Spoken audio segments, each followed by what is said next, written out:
Alright, so in this video, we're just going to be talking about some of the mindsets that are used in the classroom. Two of these will be the fixed and the growth mindset, and then the other will be the internal and external locus of control. So we're going to start with the locus of control. The definition of this is the extent to which people feel that they have control over the events that influence their lives. And an internal locus of control, these people believe they have control over what happens in their life and they decide the outcome. And then the people that have an external locus of control believe that they have no control over what happens and that other outside factors are what to blame for their failure or their success. And then no one has 100% internal or external locus of control. It all kind of depends on the activity or just the motivation and confidence that the person has. So more about the internal locus of control. These are just some characteristics of those people. They take responsibility for their actions. They're not as influenced by the opinions of others. They don't really fall to peer pressure as much as the people with an external locus of control do. They do better at tasks where they are able to set their own pacing. They have a sense of self-efficacy. They're determined, they're confident, they're motivated. Studies have shown that they're physically healthier, they're happier, and they achieve greater success because they're willing to take more risks.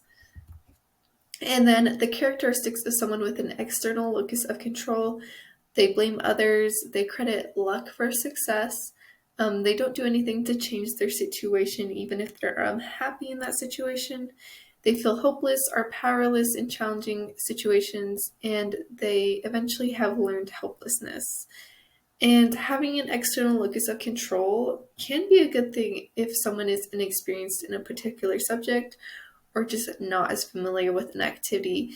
It's totally okay to have external locus of control in some aspects of our life, but we should always aspire to have an internal locus of control.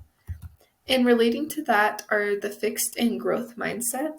So a fixed mindset is like having an external locus of control. These people believe that success is based on innate ability. They believe that talent and intelligence are fixed traits, like students in the classroom that think they're not smart, but other people are smart, so therefore they can't succeed. They believe that failure is a reflection of themselves. They take failure very personally, and because of that, it makes them not want to take risks or not make them want to try again after they fail.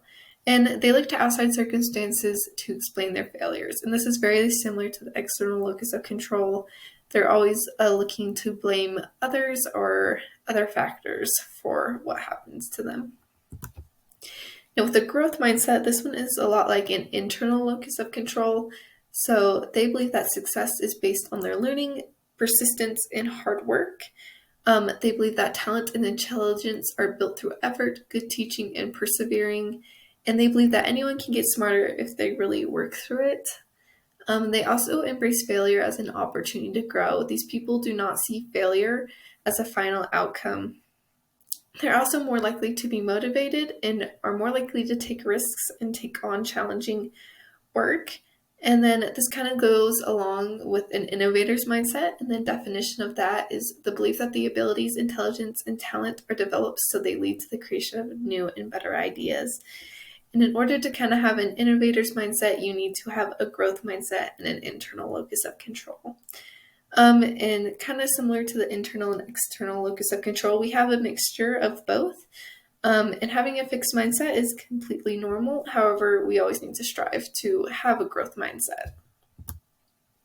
As an educator, it's so important to build a growth mindset in the classroom, and this starts with you as the teacher in order to help your students build that mindset as well.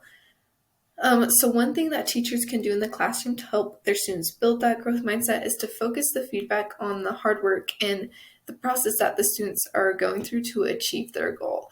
Most feedback is based on good job, or it's not specific, or it's based on the final outcome, while the feedback should be focused on, wow, you're really struggling with this. I'm proud of you for persevering.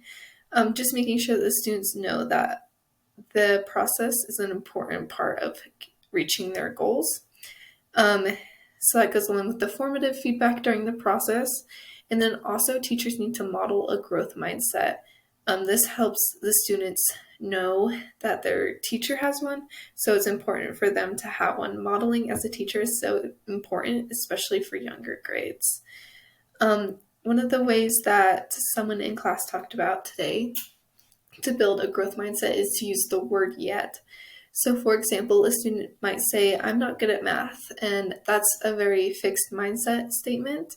But if they add, I'm not very good at math yet, that turns into a growth mindset statement, and it shows that they may not be good at it right now, but they know that if they keep working, they will be able to become better at that and become good at math. And then also, it's important for teachers to build time for self-reflection, not only for the students, but for themselves. When we reflect on what we did, we're able to look for ways that we can improve, and we're also able to see what we're good at to build our confidence. And then, of course, it takes time and effort to create a growth mindset. It will not happen overnight, and often it will be a process throughout their life, a lifelong process. So that is everything that I have to say about a growth and fixed mindset and the internal and external locus.